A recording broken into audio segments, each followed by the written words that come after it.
बिहारच्या मंत्र्यांनी आव्हानाची भाषा केली असं राऊत म्हणाले। बिहार भवनाची जागा पाटण्यातून आणणार का? बिहारच्या मंत्र्यांनी पाटण्याचा विकास करावा आणि पाटण्यात सुद्धा महाराष्ट्र भवन उभारावा। खासदार संजय राऊतांनी ही मागणी केलेली आहे।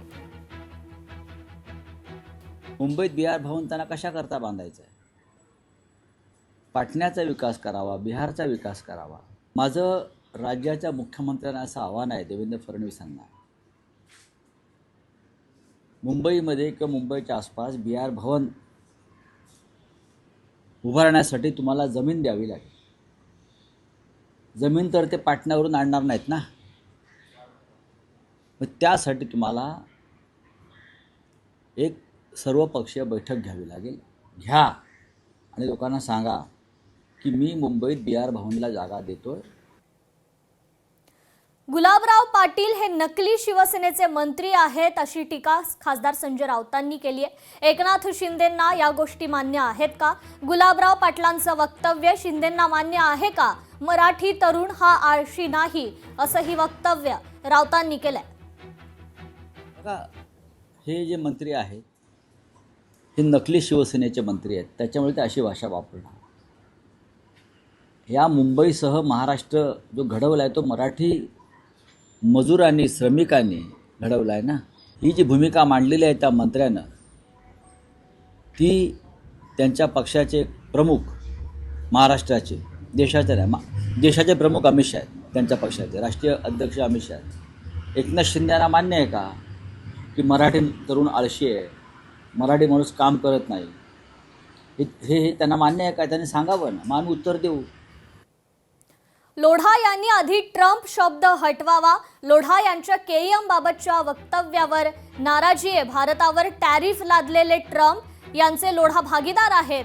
खासदार संजय राऊतांनी लोढा यांच्यावर ही टीका केली आहे।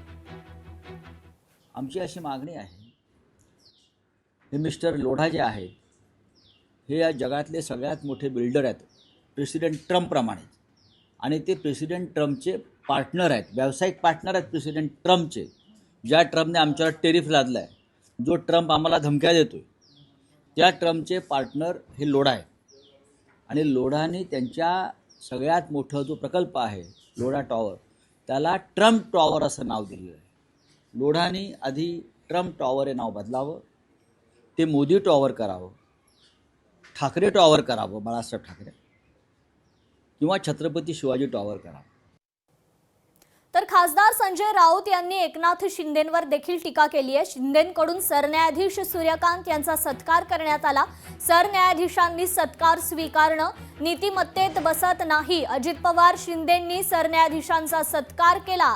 संजय राऊतांनी हे वक्तव्य केलंय की ज्यांचा खटला, जे एक पार्टी आहेत, शिवसेना विरुद्ध शिंदे, त्याच्यामध्ये एकनाथ शिंदे एक पार्टी ज्यांच्यासमोर खटला चालू आहे, त्यांना पुष्पगुच्छ द्यायला विमानाच्या खाली उभे होते। तो हसत हसत जस्टिस सूर्यकांतने स्वीकारला। हे अत्यंत संविधानाच्या विरुद्ध घटनाबाह्य आणि अनैतिक आहे। आम्हाला तारखांवर तारखा का मिळतात आणि आम्हाला न्याय का मिळत नाही हे काल पुन्हा एकदा सिद्ध झालं। पुन्हा त्या न्यायमूर्तींचा सत्कार कोणी केला? तर त्या जे पार्टी आहेत या खटल्यामध्ये, अजित पवार आणि शिंदे। जस्टिस सूर्यकांतना काहीतरी वाटायला पाहिजे होतं।